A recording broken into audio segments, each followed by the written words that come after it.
Mr. Speaker, I thank you for this opportunity. I rise to reply. And Mr. Speaker, I've listened to all our colleagues make contributions. And as I reply, Mr. Speaker, there are a few things that I think are important that must be clarified for particularly the new members who have come here, so that when you make a decision, either way, you know the beauty of debates, Mr. Speaker, is that you either for or against. My job is to persuade you to find it fit to support the motion, but with reason. Debates, when I was in school, I was taught that debate enriches skills. It also challenges you to be able to think outside the box. Mr. Speaker, during the submissions of our colleagues, one of our colleagues have indicated clearly that it is important for the governor to be able to come to this plenary so that she can be able to defend herself and all senators get a chance to cross-examine her. Mr. Speaker, I want to correct that assertion. When we sit as 67 members of the Senate, we'll only sit as a jury. The only thing we can be able to do is to seek clarification. You will rise and say, can you please clarify what you just said? The reason why, Mr. Speaker, I was persuading, and this is why I still want to persuade you, to consider the committee way, is because that is the only option you will have to cross-examine any witness. Sitting here during plenary, Mr. Speaker, will all be juries. In fact, these televisions will be switched off, and then all of us, after the governor and the assembly have made their case, sit down to now consult and talk among each other as juries, 67 of us, Mr. Speaker. Mr. Speaker, it is important that any decision we make as a Senate, we make it when we are fully informed. Mr. Speaker, I want to persuade the new members who have made an argument that they have not been given an opportunity to be able to experience a committee, and they want to be given an opportunity to participate in an impeachment motion. Mr. Speaker, on our side of the divide, we propose new members. And in fact, out of the 11 members, we have proposed in total, for both sides, 4 women. That is above a third. Mr. Speaker, it is important for us to note that we are discussing about precedents. We are discussing, Mr. Speaker, about procedures, whether committee, whether plenary. If you are sitting there thinking that in plenary, you will get an opportunity to cross-examine a witness, the news is you will not be able to do that. You will only be a jury. So those are the issues that we must consider, Mr. Speaker, order, senators, as we make our decision. Senator Boni, and Senator Kisang. Thank you, Mr. Speaker. Mr. Speaker, we are a new democracy. In fact, now I'm happy that soon we'll be celebrating 60 years of independence. We have chosen a presidential system of governance. In the United States, Mr. Speaker, during an impeachment process,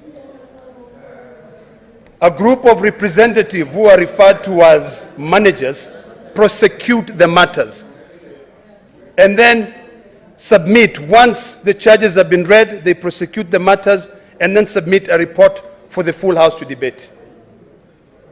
We are quite far, Mr. Speaker, when it comes to the issue of understanding issues to do with the impeachment process. And I know, Mr. Speaker, and I want to persuade my colleagues that I know that we are sitting here, and in most cases, Mr. Speaker, what drives us is our political affiliation, Mr. Speaker. I want to remind us, and as I persuade you, as I close, Mr. Speaker, I want to persuade you that whatever happens today, remember it will go on record. It is something which will be able to help build this Senate.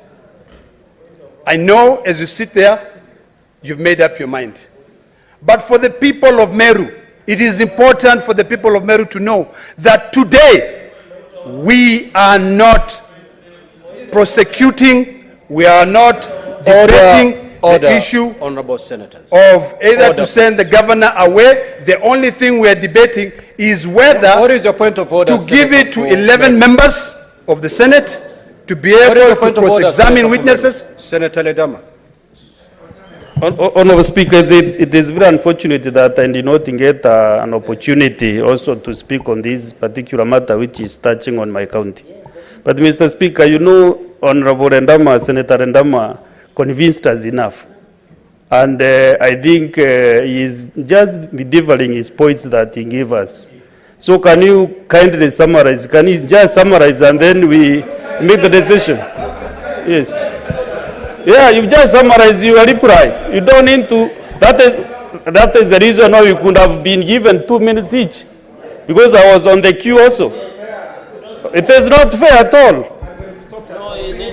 Senator for Meru, indeed I am aware.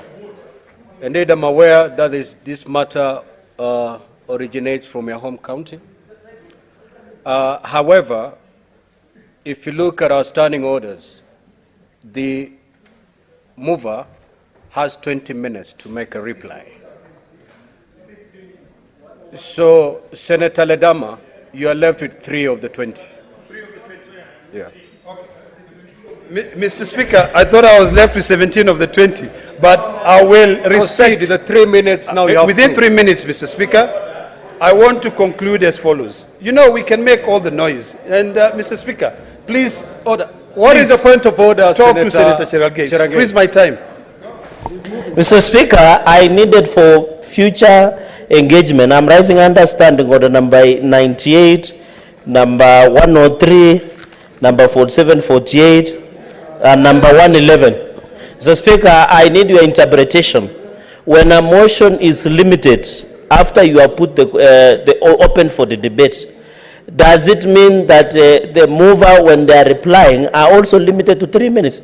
My interpretation and the upshot in such, so that we don't go to conundrum, Mr. Speaker, is to have the mover to reply, to restrain themselves to 3 minutes, because that is the import of standing order number 111. So is it in order, Mr. Speaker, to request you kindly, understanding what number 1 and the import of standing order 111, to call the mover, Mr. Speaker, to just finish under 3 minutes, just like any Mr. Speaker, because it is like animal farm. It's not like animal farm where, Mr. Senator Fernandi, had you not shut up on a point of order, Senator Ledama will be through by now. I said he had 3 minutes. Okay, thank you for the guidance. I just needed that clarity. Thank you. Mr. Speaker, you know, my dear brother from Nandi loved to hear the sound of Senator Ledama. Thank you, Mr. Speaker. Just proceed to conclude. Let me conclude in 2 minutes, Mr. Speaker. Mr. Speaker, as I conclude, I want to conclude with the following. Number 1, that it is important for us to know the facts of either committee or plenary. During committee, our distinguished 11 senators will get a chance to retreat, to go and write a well-thought-out report and come back here to be able to persuade us either to send the governor home or to save the governor. During plenary, Mr. Speaker, this will only take 2 days. There is no time to go and retreat. And looking at the calendar, Mr. Speaker, it is quite evident that maybe we'll have only the 7th and the 8th, and that's done. So, Mr. Speaker, as we leave this House today, and as my colleagues from both sides of the aisle make their determination on whether to go plenary or committee, remember that impeachment is a very painful process that I would never wish for anybody.